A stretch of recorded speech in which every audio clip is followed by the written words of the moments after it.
오전 예배 시간에 헌금송 찬양 기억하십니까? 우리 찬양대에서 몇 주째 지금 부르고 계시는데 그 제목이 찬양 제목이 내 삶의 이유라 하는 제목인데 누가 작사 작곡했나 제가 검색을 해보니까 이권희 씨라는 분이 하셨더라고요. 작사도 하고 작곡도 했는데 가사가 너무 좋아요. 그래서 제가 또 이 본문을 따라 설교를 준비하면서 설교 제목을 이렇게 정했는데 바로 내 삶의 이유. 그래서 이 찬양이 이제 떠올라서 가사를 보니까 이런 가사예요. 예수는 내 힘이요 나의 기쁨 내 참 소망 그 이름의 생명이 내 삶의 이유라. 내가 사나 죽으나 그 이름을 위하여 내 모든 것 드리니 나를 받으소서. 오직 주만 따라갑니다. 오직 주만 높임 받으소서. 내 평생의 그 이름을 그의 선하심을 세상에 노래합니다. 그 이름의 크신 능력 영원한 생명이 내 삶의 이유라. 이런 가사예요. 이 찬양 가사가 오늘 본문과 너무 잘 맞는 것 같아요. 이 작사하시는 분이 이 본문을 따라 또 묵상하면서 하셨는지는 모르지만은 오늘 이 본문과 너무 맞는 것 같아요. 제 개인 생각입니다. 사견입니다만은 오늘 본문에 사도 바울만큼 삶의 이유를 아는 사람이 있을까 할 정도로 존재의 이유를 아는 사람이 있을까? 바울은 자기 존재 이유, 삶의 이유를 분명히 알고 있습니다. 사도 바울은 복음 전하다가 지금 어디에 있습니까? 로마 감옥에 갇혀 있습니다. 그 갇힌 상황에서도 자기가 정말 기뻐하는 것이 무엇인지, 자기의 간절한 기대와 소망이 무엇인가를 말하고 있죠. 바울은 삶의 이유, 자기 존재의 이유를 알았기에 본문과 같이 말하고 있는 것입니다. 두 가지만 좀 말씀을 나눌까 합니다. 이 본문을 따라. 먼저는 그리스도를 존귀하기 위해서 자기가 산대요. 19절에서 21절. 앞구절은 좀 생략하고 우리 20절을 한번 읽어보실까요? 20절 시작. 나의 간절한 기대와 소망을 따라 아무 일에든지 부끄러워하지 아니하고 지금도 전과 같이 온전히 담대하여 살든지 죽든지 내 몸에서 그리스도가 존귀하게 되게 하려 하나니. 여기 나의 간절한 기대와 소망을 따라 그랬습니다. 제가 이 대목을 묵상하는 중에 소망은 믿음의 반영이다.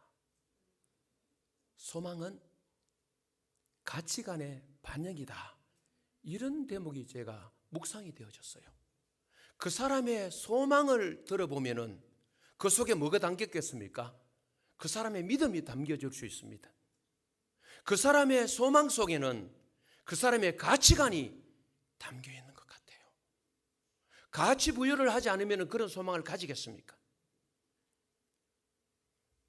사도 바울 나의 간절한 기대와 소망을 따라 그랬습니다. 아무 일에든지 부끄러워하지 아니하고 지금도 전과 같이 온전히 담대하여 살든지 죽든지 내 몸에서 그리스도가 존귀하게 되게 하려 하나니 그랬습니다. 이 대목입니다. 예수 그리스도를 존귀하게 하기 위해서 자기는 산대요. 사도 바울의 삶의 이유, 존재의 이유, 존재의 목적이 무엇인가? 예수 그리스도를 존귀하게 하는 것이다. 이 존귀하게라는 이 헬라 단어는 크게 만든다는 뜻입니다. 높인다는 뜻입니다. 바울은 자신의 삶 자체가 오직 예수 그리스도를 존귀하게 하기 위한 수단이 되기만 소망했던 거예요. 왜? 21절에 보니까 한번 읽어보실까요? 시작. 이는 내게 사는 것이 그리스도니 죽는 것도 유익함이라. 바울은 그리스도의 영광을 위해서라면 자신이 살고 죽는 문제는 큰 문제거리가 아니에요. 중요한 게 아니에요. 바울의 중심이 그렇다. 바울의 입장이 그렇다는 것이죠. 바울의 가장 큰 관심사는 어찌하든지 간에 자신의 몸에서 예수 그리스도가 존귀하게 되는 겁니다. 즉 크게 만들어지고 높여지는 겁니다. 여러분 잘 아시다시피 예수 안 믿는 사람들은 누구를 통해 예수 찾습니까? 저 같은 사람, 여러분 같은 분, 예수 믿는 분들을 통해서 예수 찾아요. 하나님 믿는 사람들을 통해 하나님 찾아요. 그러니 사도 바울처럼 우리의 중심, 우리의 삶도 너무 중요한 거 있죠. 우리가 작은 예수가 되어야 돼요. 불신자들이 예수 찾을 때에 그래 내가 작은 예수다 내 봐라, 삶이 전도지죠. 삶을 통해서 보여줘야 되는 거예요. 가장 가까이 있는 사람들에게 더 확연하게 보여줘야 됩니다. 바로 사도 바울은 자기 몸이 어떻게 되든지, 자기가 감옥에 있든 감옥 밖에 있든지 그 큰 관심 없어요.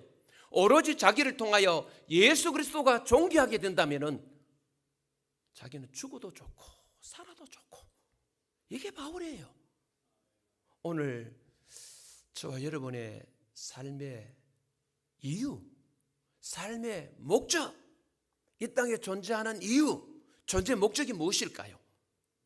여러분들께서는 어떻게 생각하십니까?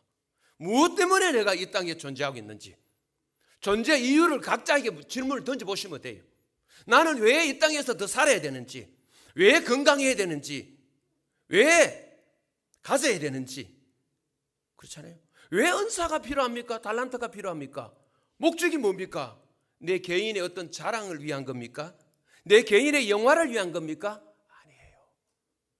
오직 예수 그리스도, 그분이 존귀케 된다면은, 그분이 제대로 전달된다면은 나 어떤 상황에 처해도 아무 상관없어. 이게 바로 뭡니까? 바울의 신앙생활, 전도자 바울의 삶의 모습이에요. 오늘 저와 여러분에게 이런 특성들이 나타나고 있느냐는 거죠. 예수가 드러나고 있습니까? 그렇죠. 여기까지 먼저 첫째는 바로 예수 그리스도를 존귀하게 하는 것이다. 두 번째, 빌립보 성도들을 위해서 자기는 사는 이유. 22절에서 26절 그 내용이에요. 그 내용이 22절에 보십시오. 그러나라가 나옵니다. 그러나 육신으로 사는 이것이 내 일의 열매일진데 무엇을 택해야 할지 나는 알지 못하노라. 육신으로 이 땅에 더 살면 사는 대로 열매가 있다고 지금 말하고 있어요. 그러면서 무엇을 택해야 될지 모르겠다. 즉 육신으로 사는 것이란 것은 지상에서 육체를 입고 사는 것을 의미합니다. 사도 바울이 말하는 육신으로 사는 삶은 지상에서의 전도 사역, 즉 전도를 인한 복음의 확장과 그리스도를 전하는 더 많은 기회를 얻게 되는 삶을 가리키는데, 바울은 이를 열매 맺는 일로 오늘 본문에 묘사를 하고 있어요. 22절에서 23절 한번 읽어보실까요? 시작. 내가 그 둘 사이에 끼었으니 차라리 세상을 떠나서 그리스도와 함께 있는 것이 훨씬 더 좋은 일이라 그렇게 하고 싶으나, 여기 둘 사이에, 죽음과 삶 사이에 지금 놓여 끼어 있는 거예요. 그리고는 죽어서 천국 가고 싶다. 자기는 지금도 천국 가고 싶은 것이 자기 훨씬 더 좋은 일이라 그랬죠. 그렇지만은 24절에 이 땅에 살아야 될 이유 한 가지를 이야기를 해요. 그게 뭡니까? 내가 육신으로 있는 것이 24절에 너희를 위하여 더 유익하리라. 이 대목입니다. 너희를 위하여. 육신을 가지고 이 땅에 사는 것이 빌립보 성도들을 위하여 더 유익하다는 것입니다. 빌립보 성도들의 신앙적 유익 때문이었습니다. 그들의 영적 상태는 사실 아직 빌립보 성도 연약해요. 1장 3장에 가보시면 3장 1절, 3절, 4장 2절에 보시면요, 아직 연약한 성도들입니다. 여기 너희를 위하여라는 이 두 단어가 바울이 왜 살아야만 하는지를 분명히 우리에게 보여줍니다. 빌립보 성도들의 유익을 위해서 바울은 세상을 떠나 주님과 영원히 교제하고자 하는 욕망을 포기할 수 있다. 바울이 이 땅에 더 살고 싶다는 것은 자기 영화 아닙니다. 자기 목적 아닙니다. 빌립보 성도들 너희들 때문에 살아야 된다면 내가 더 살아야 될 이유가 있다. 이 땅에 살고 싶은 이유가 자기 중심이 아니고 다른 사람 중심이에요. 흔히 이타적이라 그러죠. 로버트 술로 목사님은 인간을 두 종류의 인간이 있다 그랬습니다. 우리 교회에서 제가 들어 나누었죠. 하나는 거울형 인간, 다른 하나는 창문형 인간이라 그랬어요. 거울형 인간이란 것은 자기만 보고 자기 중심, 자기 도취에 취해서 사는 사람이에요. 자기밖에 몰라요. 창문형 인간이란 것은 자기보다 주위를 볼 수 있는 눈을 가진 거예요. 그래서 저는 말합니다. 교회가 거울도 가져야 됩니다. 우리 교회를 살펴야 될 거 아닙니까? 그러나 거울형으로 머물러 있어서는 안 된다. 창이 있어서 창밖의 세계를 보면서 하나님께서 우리 교회에 맡겨주신 사명은 무엇인지 그 사명을 감당하는 거예요. 개인도 마찬가지입니다. 여러분에게 거울 필요합니다. 여러분 살피셔야 되죠. 그렇죠? 성경은 영혼의 거울이라는 말을 쓰죠. 부지런히 말씀을 통해 나 자신을 살펴야 됩니다. 그러나 또 말씀을 통해서 창문을 가져야 돼요. 가져서 창밖의 세계를 보면서 내게 주신 사명은 무엇인지. 우리 성광교회가 그 사명을 감당하고 있잖아요. 보십시오. 로마서 12장 15절에 절구하는 자들과 함께 절구하고 우는 자들과 함께 우는 것. 제가 설교 시간에 또 말씀 나눌 때 참 많이 나눴죠. 저 목회 중에 뺄 수 없는 구절이 바로 이 로마서 12장 15절이에요. 그래서 우리가 특히 땅을 향하여서도 또 LGU 단체를 위해서도 나눔을 하는 거예요. 섬기자. 사실 그분들 입장이 되지 않으면 그 일에 동참하기가 쉽지 않죠. 다들요. 아브라함 링컨, 내가 존재함으로 이 세상이 더 좋아지는 것을 보는 것이라 그랬잖아요. 우리가 존재함으로 가정이 좋아져야 되고 교회가 좋아져야 되고 사회가 좋아져야 되고 세상이 좋아져야 돼. 나라는 존재가 거기 있음으로 말미암아. 그렇죠? 이게 존재감이라는 거잖아요. 선한 영향력을 끼쳐야 되죠. 중국 선교 감당했던 허드슨 테일러 들어보셨을 거예요. 만일 당신의 부모, 형제, 자매, 심지어 당신이 기르고 있는 개나 고양이가 크리스천인 당신 때문에 더 행복해지지 못한다면 당신이 정말 크리스천인지 의문이 생긴다. 혹시 고양이 기르시는 분 계십니까? 반려견이라 그러죠. 기르면 계십니까? 주인 잘 만나야 될 것 같아. 개도 주인 잘 만나야 되고 고양이도 주인 잘 만나야 돼. 사람도 스승을 잘 만나야 되고 스승은 제자를 잘 만나야 되고 목사는 성도님 잘 만나야 되고 성도님들은 목사를 잘 만나야 돼. 정말 중요하잖아요. 이게. 자식은 부모 잘 만나는데 그런데 그 선택 여지가 없어. 어떻게 선택해? 태어나고 보니까 그 집이 태어났는데. 보십시오. 어떻게 그 선택 여지가 없지만 그렇죠? 이렇게 주위 사람들에게 선한 영향력을 끼쳐서 저와 여러분이 그 공간에 있음으로 말미암아 그 공간에 있는 사람들이 뭐 해야 돼요? 행복해지고 더 나아가서 저는 거룩해져야 된다고 봅니다. 행복보다 거룩이 성경에는 내가 거룩하니 너희도 거룩하라. 거룩하셔야 돼요. 거룩하셔야 돼요. 예. 유연희 씨가 쓴 책 가운데 누군가에게 무엇이 되어라는 책이 있습니다. 거기 보니 나는 모든 사람에게 무언가 되기를 바라지 않습니다.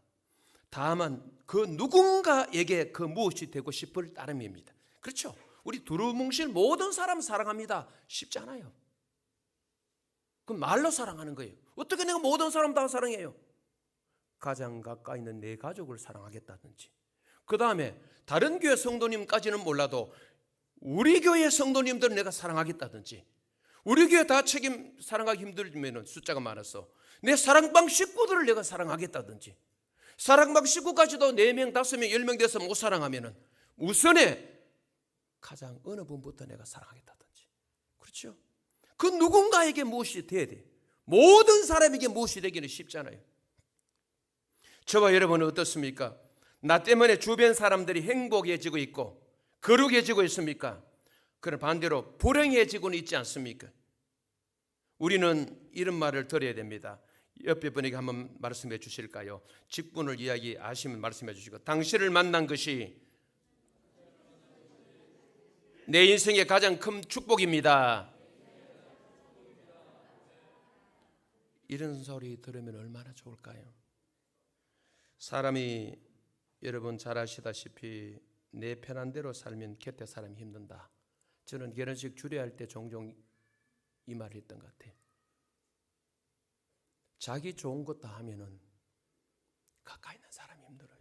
남편 자기 좋은 것 다 하고, 아내 자기 좋은 것 다 하고, 자식은 어떻게 그러면 부모 좋은 것 다 하면은, 자식은 자기 좋은 대로 살아. 그러면 연세 드신 부모님은 어떻게 해요? 내 좋은 대로 사는 게 아니잖아요. 그렇잖아요. 내 좋은 것 다 하고 살면 정말 곁에 사람 힘들 것 같아요. 우리 교회 좋은 것 다 하면 다른 교회가 힘들어요. 이 땅에는 못판 노릇하는 교회가 얼마나 많습니까? 좋은 교회가 얼마나 많습니까? 설교 시간 이 시간에 한 교회를 소개합니다. 뭐 광염교회는 말할 것도 없고, 분당중앙교회 최정천 목사님이 심호하시는 교회인데 얼마 전에 기사가 났어요. 참 이 교회는요, 선교사 은퇴연금 납입 사역을 하는데, 선교사 은퇴연금 납입 사역을 하는데 선교사 1000가정을 품는 거예요. 그 액수를 보니까 240억입니다. 240억. 가정당 2억 4천 연금을 만드는데, 지난해 2022년 만 45세 이하 해외 선교사 먼저 500가정을 선정한 거예요. 그리고 20년간 은퇴연금을 납입하는 사역을 시작했는데 교회 광고를 냈어요. 기도하고 내는데 그 주일에 광고 내고 첫 주일에 439자가 나왔대요. 20년이었는데 한 달에 100만 원씩 성도 가정에서 가는 거예요. 놀라지 않으시잖아요. 저는 뭐 30년 있어도 연금 아직도 한 달에 70만 더 가는 우리 교회가 올해부터 해서 6년 더 넣어야 돼야지. 그래야 그 60만 원 정도 한 달에 나올 것 같아요. 거기서 나오는 거는 15년짜리 더 가는데 성도님들 대단하죠. 분당중앙교회. 그리고 그 주중에 79자가 채워져가 509자 한목에. 근데 20년간 그 성도님들 가정에 한 달에 100만 원씩 2억 4천을 넣는 거예요. 그것도 500명이 단번에 지원한 거예요. 우리 지방교회에서는 상상하기 어렵습니다. 연금 왜 줘야 되노 하고 있는 시대. 상상하기 힘듭니다. 지방교회. 우리 교회도 힘들 거예요.